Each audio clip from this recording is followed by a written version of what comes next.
Le ministre d'État, ministre du Développement et de la Coordination de l'action gouvernementale, était à Abomey ce vendredi 14 novembre 2025 dans le cadre de son initiative personnelle après-midi de l'entrepreneuriat et de l'emploi des jeunes. Pour cette 10e étape départementale sur les 12 que compte le Bénin, la jeunesse du Zou s'est fortement mobilisée, témoignant de l'intérêt grandissant que suscite cette tournée dédiée aux opportunités d'avenir. C'est l'Université des sciences d'Abomey qui a servi de cadre à cette rencontre, réunissant plusieurs centaines d'étudiants, jeunes porteurs de projets et entrepreneurs venus s'informer, échanger et s'inspirer. L'objectif demeure clair, rapprocher davantage les jeunes des dispositifs mis en place par le gouvernement du président Talon depuis 2016 et leur permettre d'accéder aux outils concrets pour réussir leur insertion professionnelle ou leur aventure entrepreneuriale. Au cours de la séance, de riches communications ont été présentées sur les mécanismes phares de soutien à l'emploi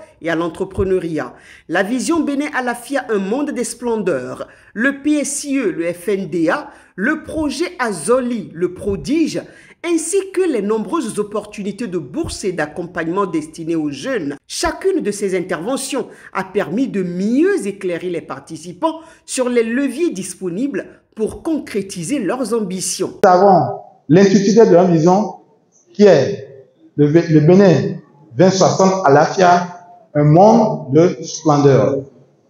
Vous allez voir que le monde de splendeur, c'est aussi lié à la marque du Bénin, et donc pour faire en sorte que nous vendons le Bénin pour assurer le rayonnement culturel et international de notre pays. Il faut que nous intégrions cette vérité. L'État ne peut pas tous nous employer. Quand ça c'est clair, il y a beaucoup de frustrations qui vont quitter vos vies. L'État ne peut pas tous nous employer. Même si vous chassez les 100 000 ministres, nous sommes les chasseurs tous, vous ne pouvez pas prendre tous les chômeurs du Bénin. Est-ce que vous voyez un peu? Donc, qu'est-ce qu'il faut faire?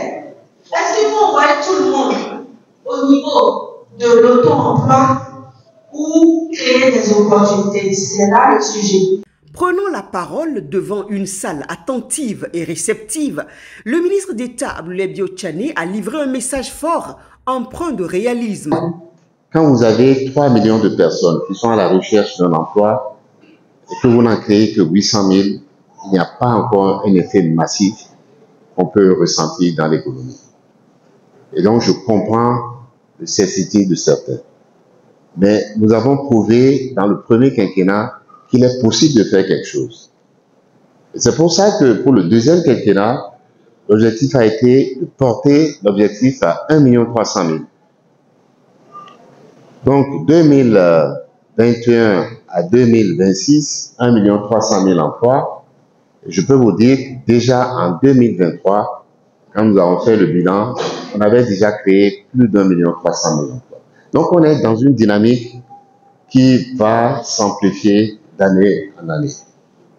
Aboulaye Biotchane a exhorté les jeunes à croire en leurs capacités, à ne rien lâcher quoi qu'il arrive, à être résilients, à cultiver la discipline, à oser entreprendre et surtout à profiter pleinement de l'environnement favorable créé par le gouvernement. 1. Il y a des emplois qui se créent au Bénin. 2.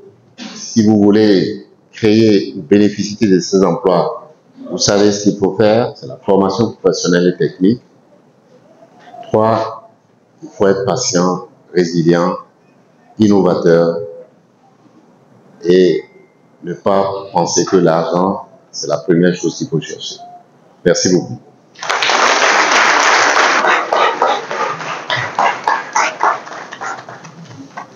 Avec cette étape du Zou, la tournée touche bientôt à son terme. Il ne reste désormais que 2 départements, le Plateau et la Liborie, qui seront probablement parcourus d'ici la fin du mois de novembre. Une manière pour le ministre d'État de tenir son engagement, aller au contact des jeunes de tout le territoire national, sans exception, pour les outiller, les motiver et les orienter vers les opportunités qui façonnent déjà le Bénin de demain.